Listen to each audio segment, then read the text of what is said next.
বছর আগে বা অনেক মানুষে ফায়া খাইতো না, যে গরুর 8 দিন নগি উগি আসিল তা ফালাই দিতাম মানুষ। তখন ধীরে ধীরে সবে ফায়াও খায়, প্রত্যেক ফ্যামিলি ফায়া খানিও মানুষ শিখিলাইছে বা গরুর বর কিরকম খাইতো এগুলোও শিখিলাইছে। আগের সময় অনেকে বর খাইতো, অনেকে খাইতো না, গিন নাইতো।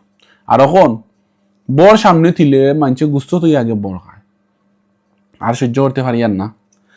তো যারা প্রবাসী ভাই নাচুন সবর দাওয়াত রইল। নিজে আর বেশি দিন দেশন নাই, এরকম আসলে ভিডিও দিতে পারতাম না।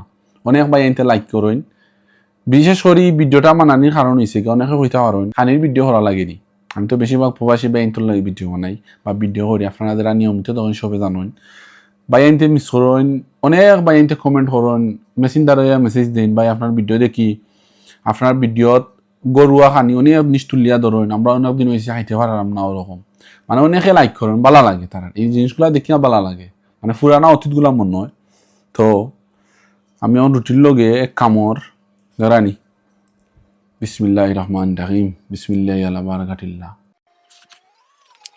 কিতা কই মানে তো বেশি স্বাদ হয়েছে, একটু লেবু দিছি আমি সিফাই একটু আগে।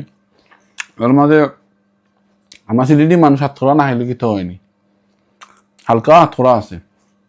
আমার ফ্যামিলি বসে আত্মরা দিলে হইতো না, বুঝি সামান্য দিলেই বা, কারণ জামিন ছাড়া গরুর গুস্ত কইন মুরুগ কইন আমার কাছে ভালো লাগে না, বা মাছ আমার কাছে ভালো লাগে না।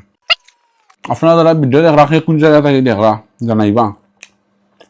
আর ওবা আছে এখন কত রুটির আসুন আমার লাগে 10-12টা দুমা উঠে দেখরা নি, অত রুটি তো খাওয়া আমাদের সম্ভব নয়। আমি 3টার বেশি খাই না। বর্তমানে আমার ওজন হইল গিয়া 97, অনেকে হয়তো বিশ্বাস করতা না, 3 কেজির লাগি 100 গ্রাম, 97 না 97.8, প্রায় 98 কেজি, মানে 200 গ্রাম কম 98 কেজি বর্তমানে। তো আমি দেশে আইলে প্রতিদিন সকালে রুটি খাই চেষ্টা করি। ভাত তো আমার কাছে মুঠেও ভালো লাগে না সকাল টাইম, আর দুপুরে ভাত খাইম কি এটা ঠিক নয়, একটু উপরে যাইতাম খোলা। আপনারা সব ভালো থাকুন, অত সময় ধৈর্য ধরিয়া ভিডিও দেখুন, সবাই ধন্যবাদ।